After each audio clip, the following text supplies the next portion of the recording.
जय हिंद, नमस्कार फ्रेंड्स। ज्योति क्लासेस में आप सभी का एक बार फिर से स्वागत है। फ्रेंड्स, जैसा कि आप सभी को पता है, हमारी जो ये सीरीज चल रही है होम साइंस की, क्लास 6 to 12, उसको हमने कंटिन्यू रखी है। और इसमें अभी तक हमने हमारी जो क्लास 6 की बुक थी उसको कंप्लीट कर लिया है, और साथ ही साथ हमने स्टार्ट किया है हमारा क्लास 7। और क्लास 7 की बुक में भी हमने हमारा जो चैप्टर 10 था वहाँ तक कंप्लीट कर लिया है। आप सभी से रिक्वेस्ट है, अगर अभी तक आपने हमारी क्लास 6 की जो वीडियोस हमने बनाई है और क्लास 7 हमने जो चैप्टर 10 तक पढ़ा है उन सभी को आपने नहीं देखा है, तो प्लीज़ प्लेलिस्ट में जाइए। वहाँ पे जितने ही चैप्टर हैं क्लास 6 के और क्लास 7 के, टॉपिक वाइज बाई सीरीज़ आपको बहुत ही अच्छे से वहाँ प्रोवाइड कराए गए हैं, जिसमें हर एक टॉपिक आपको बहुत ही ईजी लैंग्वेज में, इट मीन्स आसान भाषा में कराया गया है, जिससे कि आपको कोई भी चीज़ समझने में कोई प्रॉब्लम नहीं होगी और पॉइंट टू पॉइंट चीज़ें आपके माइंड में बहुत ही अच्छे से फीड होंगी। और हाँ, आप सभी को पता है, जो हमारा ये सीरीज का जो मेन टारगेट है, हमारा टारगेट ही यही है कि एक बार हमारा जो होम साइंस का सिलेबस है, सिलेबस मीन्स जो हमारा क्लास 6 से लेकर 12 तक जो हमारी होम साइंस की बुक है, इसको हम बहुत ही अच्छे से पढ़ डालें। और बुक पढ़ने के बाद जितने भी हमारे होम साइंस से रिलेटेड एग्ज़ाम निकलते हैं उन सभी को हम बहुत ही अच्छे से क्रैक करने के लिए अपने आप को प्रिपेयर्ड पाएँ। तो फ्रेंड्स, इसी होप के साथ मैंने ये सीरीज स्टार्ट की है कि अब देखिए ना, हमने एक महीना भी नहीं हुआ, हमने स्टार्ट किया था कब से, क्लास 6 से हमने स्टार्ट किया, हमारा क्लास 6 ख़त्म हो गया, क्लास 7 में भी हमने चैप्टर 10 कंप्लीट कर लिए। बस आपके आज हमें क्या चैप्टर 11 करेंगे, और उसके बाद हमारे आज का जो टॉपिक हम यानी कि जो करेंगे, उसके बाद हमारा सिर्फ 5 चैप्टर बचेगा। इसके बाद हमारा जो है क्लास 7 भी ख़त्म, फिर हम स्टार्ट कर देंगे हमारा जो है क्लास 8। तो आप देखिए, धीरे धीरे करके एक महीना भी नहीं हुआ हमारा, जो है एक महीने के अंदर ही अंदर है, आप 2-4 दिन एक्स्ट्रा ले सकते हो। उसमें हमने क्या किया, हमने 6, 7, 8 हम तीनों ही कंप्लीट कर लेंगे। तो देखिए ना, धीरे धीरे करके एक मतलब पढ़ाई करते करते हम एक मतलब कितने अच्छे से जो है अपना सब टॉपिक कंप्लीट कर रहे हैं। और आई होप आप सभी को इंटरेस्टिंग भी लग रहा होगा, मज़ा भी आ रहा होगा। बुक है, थोड़ी सी तो बोरिंग लगती है, पर टेंशन वाली कोई बात नहीं। आप जब पढ़ने लगोगे, चीज़ें आपके समझ में आएंगी। जब आप कोई कॉन्सेप्ट समझने लगोगे तो आपको कोई प्रॉब्लम नहीं होगा। फिर आपको अभी जो बोरिंग लग रहा होगा, एक बार न्यू जोड़ोगे ना फ्रेंड्स, तो आपको बोरिंग लगेगा। बट सीरीज़ वाइज अब आप इनको करते जाओगे और कॉन्सेप्ट आपके माइंड में फीड होता जाएगा, फिर आपको इंटरेस्टिंग लगने लगेगा। ये मैं आपको होप के साथ कह सकती हूँ। तो चलिए फ्रेंड्स, और हाँ, अगर वीडियोस पसंद आ रही हो, चैनल को सब्सक्राइब कीजिए, बेल आइकन प्रेस कीजिए, और जो है ज़्यादा से ज़्यादा इन वीडियो के साथ अपने फ्रेंड के साथ इन वीडियोस को आप शेयर कीजिए, जिससे कि उनको भी क्या है, पढ़ाई कंटिन्यू हो और उनको भी हेल्प मिल सके। और हाँ फ्रेंड्स, आप जब भी कोई वीडियो देखते हैं तो प्लीज़ वीडियो को पूरा देखिए, क्योंकि आधा अधूरा ज्ञान किसी काम का नहीं होता, आप सभी को पता है। जब आप स्टार्ट करेंगे, उसको आप लास्ट तक देखेंगे, तब भी आपको कोई भी टॉपिक अच्छे से क्लियर होगा, ये आप सभी जानते हैं। तो चलिए फ्रेंड्स, शुरू करते हैं आज की क्लास। और आज की क्लास में हम करने वाले हैं क्या, हमारा चैप्टर 11। और चैप्टर 11 में हम क्या करेंगे, संबंधित कला, इट मीन्स एलाइड आर्ट के बारे में हम जानेंगे कि संबंधित कला क्या होता है, जो कि बहुत ही इंटरेस्टिंग और इम्पॉर्टेंट टॉपिक है। तो चलिए फ्रेंड्स, हमेशा की तरह इस टॉपिक को स्टार्ट करने से पहले हम एक बार हमने हमारी प्रीवियस क्लास में क्या पढ़ा है, एक बार उसका कोई रिवीजन ले लेते हैं, जो कि हम हमेशा करते आ रहे हैं, आप सभी को पता है। तो बिकॉज यू नो दैट ना, revision is the most important part of our study, आप सभी जानते हैं। तो चलिए फ्रेंड्स, हमने प्रीवियस क्लास में क्या पढ़ा था एक बार देख लेते हैं। प्रीवियस क्लास में हमने पढ़ा था पाक कला, और पाक कला में देखा था व्यंजन तैयार करना एवं परोसना, it means food preparing and serving, जिसके बारे में हमने जाना था। और फिर हमने देखा था भोजन पकाते समय ध्यान देने योग्य कौन सी बातें हैं, मुख्य भोजन यानी कि मुख्य भोज व्यंजन बनाने की विधियाँ, जो हमारे मुख्य भोजन होते हैं उनको बनाने की विधियाँ कौन सी होती हैं, जिसमें हमने देखा था रोटी किस तरह बनाई जाती है, सूखी व रसेदार सब्जियां बनाना हमने देखा था, उसमें हमने देखा था आलू की रसेदार तरकारी, उसमें क्या सामान यूज़ होता है, उसकी विधि क्या है। फिर हमने भरवा सब्जी देखा था, उसमें कौन सी सामग्री लगती है, उसका मसाला किस तरह तैयार किया जाता है और उसको बनाने की विधि क्या है। फिर हमने देखा था मटर पनीर, उसमें कौन सी सामग्री का प्रयोग होता है, उसकी विधि हमने ये देखा था। फिर हमने देखा था आलू की सूखी सब्जी और उसको बनाने की विधि देखा था। फिर हमने देखा था परवल की सूखी सब्जी किस तरह बनाई जाती है और उसकी विधि देखा था। और फिर हमने देखा था मूंग की दाल की खिचड़ी बनाना, कि मूंग की दाल की खिचड़ी किस तरह बनाई जाती है, उसमें किन सामग्री का यूज़ होता है और उसको बनाने का तरीका, इट मीन्स विधि क्या है। फिर हमने लास्ट में देखा था पुलाव बनाना, कि पुलाव किस तरह बनाया जाता है, उसमें कौन सी सामग्री पड़ती है, फिर उसको बनाने की विधि देखी थी। और फिर हमने देखा था भोजन परोसना, कि भोजन किस तरह परोसा जा सकता है और भोजन परोसने की कौन कौन सी विधियां हैं, जिसमें हमने दो देखी थी, देसी विधि और विदेशी विधि। फिर हमने देखा था विदेशी विधि द्वारा भोजन किस तरह परोसा जाता है, देसी विधि द्वारा भी देखा था। साथ ही साथ हमने देखा था कि भोजन परोसते समय हमें किन बातों का ध्यान देना चाहिए, उनके कुछ इंपॉर्टेंट पॉइंट्स आप देख सकते हैं स्क्रीन पर। इसको हमने पढ़ा था प्रीवियस क्लास में, बहुत ही डिटेल में किया है। तो ये था हमारा जो है चैप्टर 10। और साथ ही साथ हमने किया था इस चैप्टर के स्मरणीय तथ्य, जिसमें हमने इस चैप्टर के जितने भी इंपॉर्टेंट पॉइंट है उनको यहाँ पे कवर अप किया था।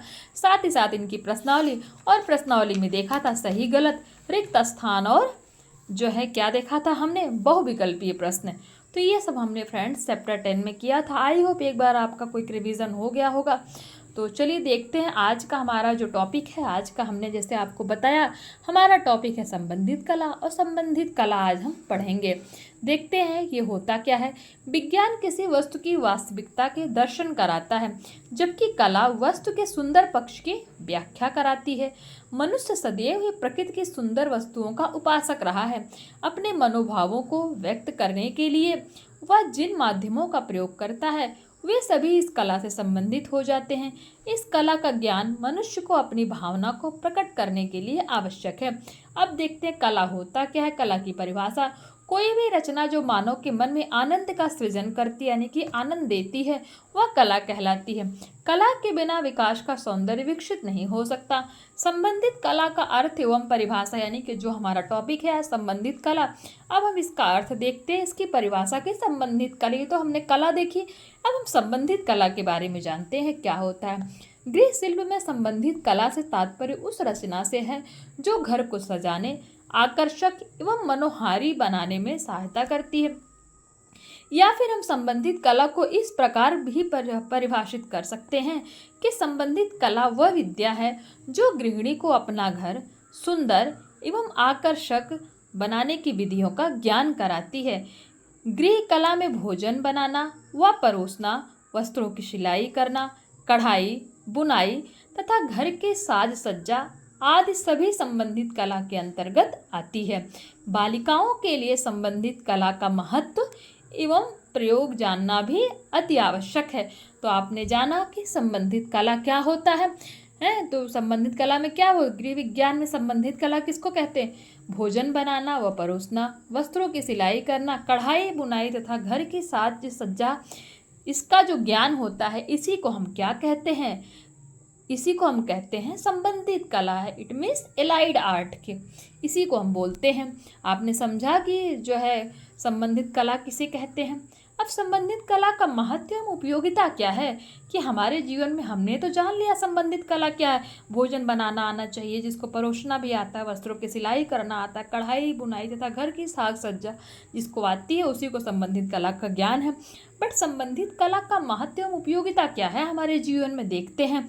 नंबर 1, खाली समय का सदुपयोग करना। अगर आपको संबंधित कला का ज्ञान है तो आप अपने खाली समय का सदुपयोग कर सकते हैं, यानी कि उसको यूटिलाइज कर सकते हैं। घर में बेकार पड़ी वस्तुओं को काम में लाना, इस कला के द्वारा वस्त्र धातुओं का उपयोग बढ़ाना, वस्तुओं के निर्माण द्वारा धन की बचत करना, बालिका में सृजनात्मक गुण का विकास करना। संबंधित कला के द्वारा सजावट की विभिन्न वस्तुएं एवं मॉडल घर पर ही तैयार किए जा सकते हैं। कला का ज्ञान होने पर छात्राएं अपने मनोभावों को विभिन्न रूपों में कलात्मक ढंग से क्या कर सकती हैं, अभिव्यक्त कर सकती हैं। इट मीन्स एक्सप्रेस कर सकती हैं। विभिन्न कलात्मक वस्तुओं को बनाने से बालिकाओं की प्रशंसा होती है, इट मीन्स उनको प्रशंसा मिलती है। तो आपने देखा संबंधित कला का जो है हमारे जीवन में कितना महत्व है, जिसको भी संबंधित कला का ज्ञान है। तो आपने ये भी तो जान लिया ना कि संबंधित कला होता क्या है। भोजन बनाना व परोसना, वस्त्रों की सिलाई करना तथा कढ़ाई बुनाई, घर की साज सज्जा, जिसको भी इनका ज्ञान है, इट मीन्स उनको संबंधित कला आती है। और उसका हमारे जीवन में क्या महत्व एवं उपयोग है, ये भी हमने देख लिया। चलो ठीक है, अब देखते हैं संबंधित कला को सहायक रूप प्रदान करने में उपयोगी उपकरण, यानी कि संबंधित कला की जो सहायता करता है, यानी कि खाना बनाने में, वस्त्रों को बनाने में, सिलाई कढ़ाई बुनाई में, जो यही तो है संबंधित कला। और इन कला को प्रदर्शित करने के लिए हमें जिन उपकरण की ज़रूरत होती है, यानी कि जिन चीज़ों की आवश्यकता होती है, कौन से आते हैं देखते हैं। गृह शिल्प के अंतर्गत संबंधित कला को क्रियात्मक रूप प्रदान करने के लिए निम्नलिखित वस्तुओं की आवश्यकता होती है। तो अब देखते हैं कि संबंधित कला को सहायक रूप प्रदान करने में हमें कि क्या उपयोगी उपकरण हमारे लिए हो सकते हैं, यानी कि हम किन चीज़ों का उपयोग कर सकते हैं। उसमें है नंबर 1 ऊन, सलाइयाँ व क्रोशिया। अब ऊन, सलाइयाँ व क्रोशिया का उपयोग किस लिए होता है देखते हैं। इन वस्तुओं की आवश्यकता विभिन्न प्रकार की आकर्षक व सुंदर बुनाई के लिए पड़ती है। सलाई व क्रोशिया विभिन्न नंबरों के होते हैं। इनका उपयोग आवश्यकता के अनुसार ही किया जाता है। अब नंबर 2 देखते हैं, कढ़ाई का फ्रेम। कपड़े पर कढ़ाई करने के लिए फ्रेम की आवश्यकता होती है। यह विभिन्न आकारों का बना होता है तथा आवश्यकता अनुसार प्रयोग किया जाता है। नंबर 3 कैंची व ब्लेड। इनकी आवश्यकता कपड़े, कागज, गत्ता, दफ्ती आदि को काटने के लिए पड़ती है। कैंची 2 प्रकार की होती है। नंबर 1 छोटी एवं बड़ी। इसका प्रयोग आवश्यकता के अनुसार ही किया जाता है। कैंची कितने प्रकार की है? 2 प्रकार की होती है, छोटी कैंची एवं बड़ी कैंची। तो आपको याद होगा हमने प्रीवियस क्लास में भी इसके बारे में पढ़ा था। कब? जब हम क्लास 6 की बुक पढ़ रहे थे तब भी हमने इसके बारे में पढ़ा था। फिर देखते हैं नंबर 4 सुई धागा। कढ़ाई के सुंदर नमूने व सिलाई के लिए तथा शिल्प कला संबंधित अन्य वस्तुओं को सिलने के लिए सुई व धागे का प्रयोग किया जाता है।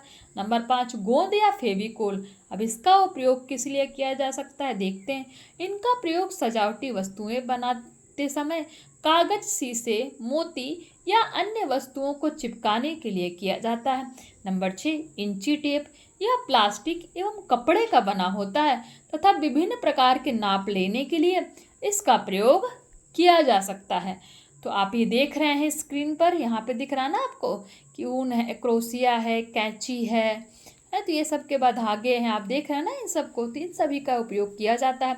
अब हम देखते हैं पोस्टर बनाना। और पोस्टर बनाना क्या होता है, इसमें हमने क्या देखा कि जो हम संबंधित कला का हमने देखा ना, जो संबंधित कला का हमको ज्ञान है उसमें हमें किस उपकरण का प्रयोग करना पड़ता है, यानी कि उसमें हमें किस उपकरण का प्रयोग करना चाहिए, उन सभी के बारे में हमने देखा था। अब हम देखते हैं पोस्टर बनाना क्या होता है। उसके पहले हम देखेंगे पोस्टर का अर्थ कि पोस्टर होता क्या है। जब किसी संदेश को आकर्षक एवं बड़े आकार के चित्र द्वारा व्यक्त किया जाता है तो उसे ही क्या कहते हैं, पोस्टर कहते हैं। इन्हें विज्ञापन चित्र भी कहा जाता है। तो पोस्टर को और क्या कहा जाता है, विज्ञापन कहा जाता है। तथा जन साधारण तक सूचना पहुंचाने के लिए मेलों और प्रदर्शनियों में पोस्टर का व्यापक प्रयोग होता है। इनका मुख्य उद्देश्य जनता को अपनी ओर आकर्षित करना है। उद्देश्य को चित्रों के माध्यम से ही स्पष्ट किया जाता है। अतः पोस्टर बनाते समय बनाने वाले को अपना ध्यान भाव को स्पष्ट करने पर ही केंद्रित करना चाहिए। तो आपने देखा पोस्टर का अर्थ क्या होता है, पोस्टर को और किस नाम से जाना जाता है और इसका प्रयोग कैसे किया जाता है। अब देखते हैं पोस्टर की उपयोगिता क्या है। आधुनिक युग में पोस्टर का उपयोग निम्नलिखित उद्देश्यों को पूरा करने के लिए किया जाता है। जैसे नंबर 1 विद्यालयों में भी पोस्टर का यूज़ होता है। विद्यालयों में कैसे होता है, विद्यालयों में पोस्टर का प्रयोग छात्र छात्राओं को विभिन्न प्रकार की शिक्षा प्रदान करने के लिए किया जाता है। इनके द्वारा अल्प बचत, वृक्ष लगाओ, देश प्रेम, प्रातः उठो, पढ़ लिख कर क्या बनोगे आदि संदेश विद्यार्थियों को दिए जा सकते हैं। स्लोगन लिखे जाते हैं ना पोस्टर बना बना करके, अल्प बचत, वृक्ष लगाओ, ये सब लिखे जाते हैं, तो इन्हीं को पोस्टर कहते हैं। यानी कि विद्यार्थियों को ये संदेश दिया जाता है। अस्पतालों के लिए पोस्टर किस तरह बनते हैं? अस्पतालों में पोस्टरों का प्रयोग स्वास्थ्य संबंधी जानकारियां देने के लिए किया जाता है, क्योंकि अस्पताल है तो जाहिर सी बात है स्वास्थ्य संबंधित ही जानकारी हो, उसी के अकॉर्डिंग जो है स्लोगन बनाया जाएगा। उसमें क्या है, संक्रामक रोगों की जानकारी व बचाव है। फिर हम देखते हैं परिवार नियोजन, स्वच्छता, स्वास्थ्य एवं पोषण व टीकाकरण की जानकारी देने के लिए पोस्टर एक सशक्त माध्यम है। नंबर 3, व्यापार के लिए, व्यापार जगत में वस्तुओं की बिक्री बढ़ाने के लिए पोस्टरों का प्रयोग होता है। आजकल विक्रेता छोटी से छोटी वस्तु के लिए भी आकर्षक विज्ञापनों के पोस्टर तैयार करवाते हैं, जिनसे साधारण व्यक्ति भी उनके उत्पादों की ओर आकर्षित हो। तो ये देखा आपने कि पोस्टर की क्या उपयोगिता है, पोस्टर होता क्या है, अब इसका महत्व देखते हैं। महत्व है, नंबर 1, जन साधारण तक संदेश पहुंचाने के लिए पोस्टर सबसे अच्छा एवं उपयुक्त माध्यम है। नंबर 2, पोस्टर विज्ञापन का साधन है, उनसे व्यापारी बहुत लाभ कमा सकते हैं। नंबर 3, पोस्टर बहुत प्रभाव उत्पादक होते हैं, इनका देखने वालों पर तुरंत प्रभाव पड़ता, मतलब बहुत इफेक्टिव होते हैं पोस्टर। पोस्टर बनाने में दक्षता प्राप्त करके इसे आजीविका के साधन के रूप में अपनाकर धन कमाया जा सकता है।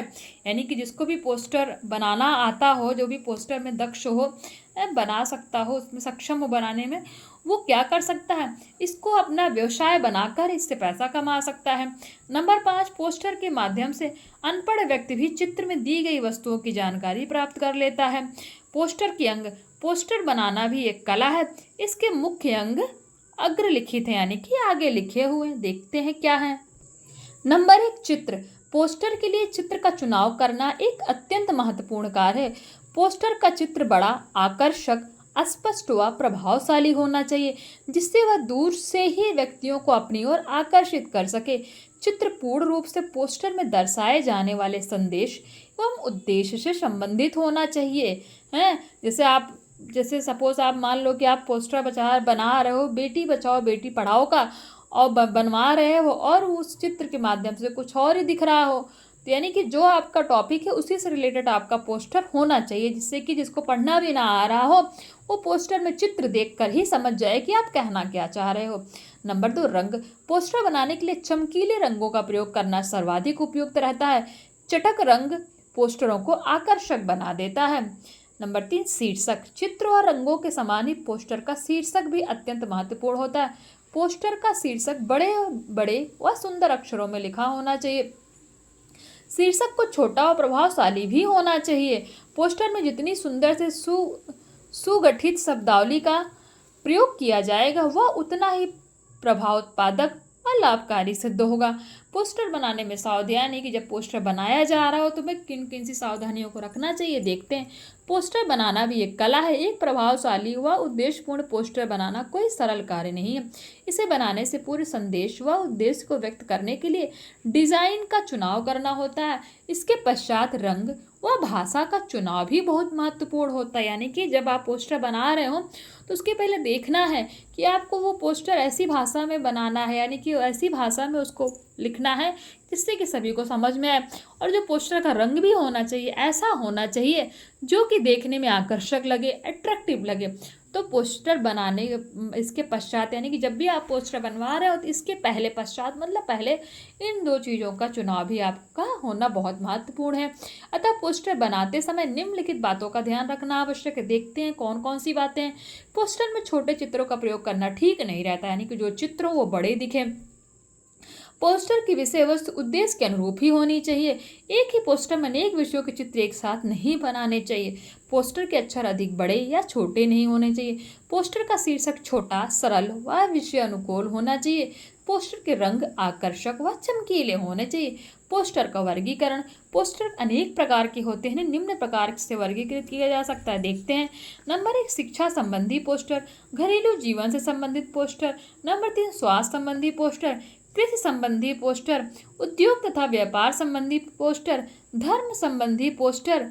फिर हम देखते हैं राष्ट्र संबंधी पोस्टर और लास्ट में देखते हैं हम पर्यावरण संबंधी पोस्टर।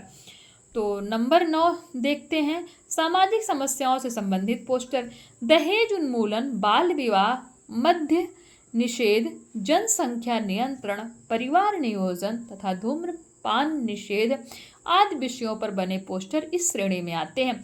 यानी कि सामाजिक समस्याओं से संबंधित पोस्टर कौन कौन से होते हैं? दहेज उन्मूलन, बाल विवाह, मद्य निषेध, जनसंख्या नियंत्रण, परिवार नियोजन तथा धूम्रपान निषेध। ये सब जो भी टॉपिक हैं, जो भी विषय हैं, ये किसके अंतर्गत आते हैं? सामाजिक संबंधों से संबंधित पोस्टर के अंतर्गत ये आते हैं। आप ये कुछ पोस्टर देख रहे होंगे, दहेज न लेना न देना, ये किससे रिलेटेड है? समाज संबंधी से रिलेटेड है। फिर धूम्रपान, ये देख सकते हैं आप, इससे रिलेटेड है।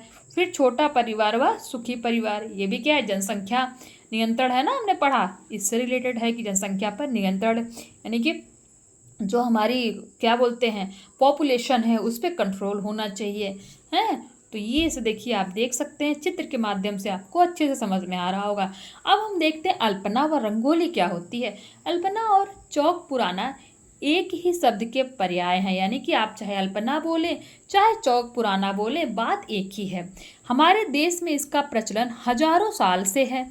महान कवि तुलसीदास जी ने भी जब चौक पूरने का अपने काव्य में वर्णन किया, इनको शुभ कार्यों में दीवारों, फर्शों, दरवाजों आदि पर काढ़ा जाता है। यानी कि बोलते हैं ना, जब भी दीपावली होती है, होली होती है, कुछ भी हमारे घर में फंक्शन होता है, लक्ष्मी पूजा होती है, हम क्या करते हैं? बोलते हैं ना, रंगोली बनाते हैं। उसी को आप चाहे रंगोली बनाना बोलो या दूसरी भाषा में चौक पुराना बोलो, जिससे ये सुंदर तथा आकर्षक लगते हैं। इनके भारत के विभिन्न प्रांतों में अलग अलग नामों से पहचाना जाता है। देखते हैं, जैसे महाराष्ट्र में क्या बोलते हैं? रंगोली बोलते हैं। राजस्थान में मांडना बोलते हैं। उत्तर प्रदेश में चौक पूरना तथा गुजरात में सतिया धरना, बंगाल में अल्पना बनाना। दक्षिण के मंदिरों और घरों में इनका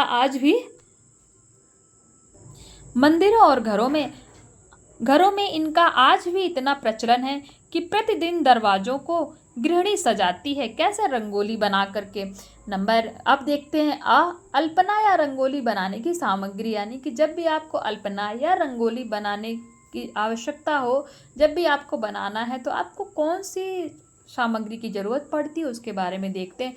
चौक पूरने के निम्नलिखित सामग्री की आवश्यकता पड़ती है। नंबर 1, भिगोकर पिसा हुआ चावल।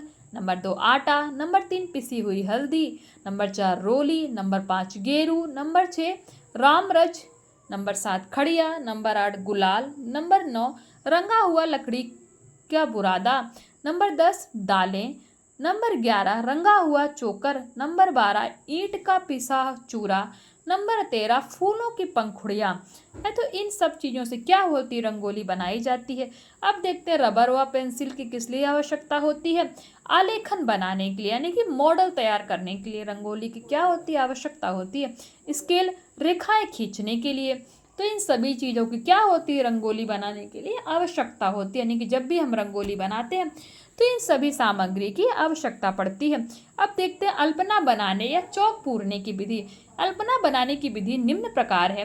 इसका अभ्यास बालिकाओं को पहले से ही कर लेना चाहिए। नंबर 1, स्थान का चुनाव, यानी कि जहाँ रंगोली बनानी है उस स्थान का पहले चुनाव कर लेना चाहिए। रंगोली अथवा चौक पूरने के लिए समतल स्थान का चुनाव करना चाहिए। इट मीन्स एकदम प्लेन हो वो। उबड़ खाबड़ या ऊंचे नीचे स्थान पर अल्पना नहीं बनाई जा सकती। नंबर 2, आलेखन का चुनाव। मुख्यतः अल्पना आंगन के मध्य में, कमरे के चारों कोनों पर, तुलसी चौरा या फिर पूजा मंडप के चारों ओर बनाई जाती है। अतः स्थान का चुनाव करने के पश्चात उसके अनुरूप डिजाइन का निर्धारण भी कर लेना चाहिए। इससे चौक पूरते समय सुविधा रहती है। फर्श पर बनाई जाने वाली अल्पना से भिन्न होती है। अतः स्थान का चुनाव करने के पश्चात उसके अनुरूप डिजाइन का निर्धारण भी कर लेना चाहिए। यानी कि जिस स्थान पर आप रंगोली बना रहे हैं उसके पहले आप उस पर कौन से डिजाइन बनाने वाले हैं उसका भी हमें क्या का चुनाव कर लेना चाहिए। इससे चौक पूरते समय सुविधा रहती है। फर्श पर बनाई जाने वाली अल्पना से भिन्न होती है। फिर हम देखते हैं नंबर 3, स्टेंसिल बनाना। अल्पना के डिजाइन इच्छानुसार कलात्मक रूप प्रदान करके बनाए जाते हैं, किंतु स्टेंसिल द्वारा डिजाइन बनाना अधिक सुविधाजनक रहता है। बालिकाओं को गत्ते पर अल्पना का नमूना बनाकर स्टेंसिल काट लेना चाहिए, जिससे विशेष अवसरों पर सुगमता पूर्वक अल्पना बनाया जा सके। स्टेंसिल से बने अल्पना के चित्रों में एक रूपता रहती है तथा वे अधिक सुंदर प्रतीत होते हैं, यानी कि अधिक सुंदर दिखते हैं। इकाई को दोहराना, अल्पना बनाते समय निर्धारित डिजाइन की इकाई को पूरी अल्पना में आवश्यकता अनुसार दोहराया जाता है। इट मीन्स दोहराना चाहिए, इसलिए स्टेंसिल से अल्पना बनाना सुविधाजनक होता है। अब देखते हैं अस्पष्ट आकार एवं रूप प्रदान करना।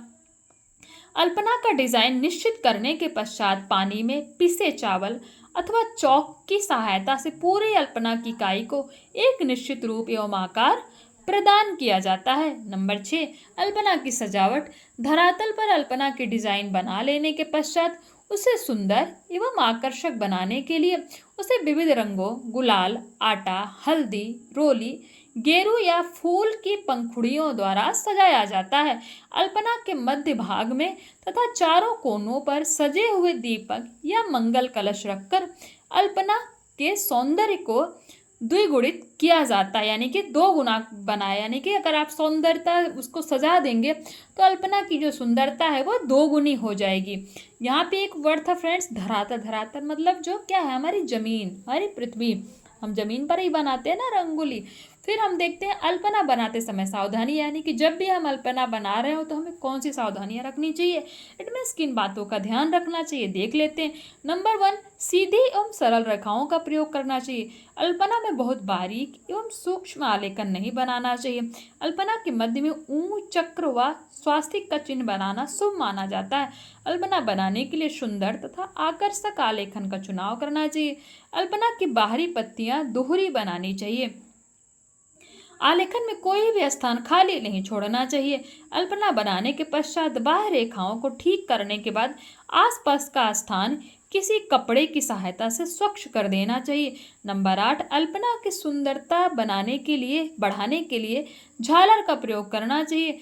नंबर 9, आकर्षक रंगों का चुनाव करना चाहिए तथा रंगों की संगति का समुचित ध्यान रखना चाहिए, यानी कि किस रंग के साथ कौन सा रंग अच्छा लगेगा, इसका भी हमें क्या करना चाहिए, पूर्ण रूप से ध्यान रखना चाहिए। नंबर 10 में देखते हैं, पूजा के समय अल्पना के मध्य तथा चारों ओर जलते हुए दीपक रख देने से उसके सौंदर्य में 4 चांद लग जाते हैं। आप स्क्रीन पर देख पा रहे हो ना, ये अल्पना बनी है रंगोली। तो इसके अगर आप बीच में इसके चारों तरफ मध्य में आप दीपक रख देंगे तो अल्पना और भी ज़्यादा खूबसूरत लगने लगती है। फिर आप देखते हैं अल्पना के आलेखन। अल्पना बनाने में विभिन्न आलेखनों का प्रयोग किया जाता है।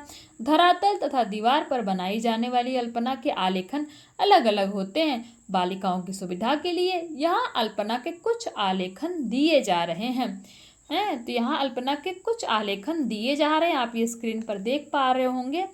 तो चलिए फ्रेंड्स, ये था हमारा आज का चैप्टर जो कि हमने कंप्लीट कर लिया। आई होप आपको चैप्टर समझ में आया होगा। इस चैप्टर में मैंने बहुत कुछ ज़्यादा एक्सप्लेन नहीं किया है क्योंकि ऐसा कुछ एक्सप्लेन कराने वाला था नहीं, और क्योंकि चैप्टर भी थोड़ा देखिए ना, बाकी चैप्टरों के अकॉर्डिंग थोड़ा सा बड़ा भी है। तो इसीलिए जो है फ्रेंड्स, अगर आपको कोई डाउट है किसी भी वर्ड में, किसी भी टॉपिक में, तो आप कमेंट करके मुझसे पूछ सकते हैं, मैं आपको तुरंत ही उसका आंसर दूंगी। तो ये हमारा चैप्टर 11 ख़त्म हुआ और मिलते हैं नेक्स्ट क्लास में, जिसमें हम करेंगे इसी चैप्टर का स्मरणीय तथ्य और प्रश्नावली, जैसा कि हम हमेशा करते आ रहे हैं। तो चलिए फ्रेंड्स, मिलते हैं नेक्स्ट क्लास में। और हाँ, अगर वीडियोस पसंद आ रही हो तो चैनल को सब्सक्राइब कीजिए, वीडियोस को अपने दोस्तों के साथ शेयर कीजिए और जो है बेल आइकन को प्रेस कीजिए, जिससे जब भी मैं वीडियो अपलोड करूं तो सबसे पहले आपके पास नोटिफिकेशन वो पहुंच जाए, जिससे कि आपको ज़्यादा ढूंढना ना पड़े मेरी वीडियोस को और आप अच्छे से कर सकें। तो चलिए फ्रेंड्स, मिलते हैं नेक्स्ट क्लास में। तब तक के लिए जय हिंद, नमस्कार। हंसते रहिए, मुस्कुराते रहिए और एक दूसरे की मदद करते रहिए।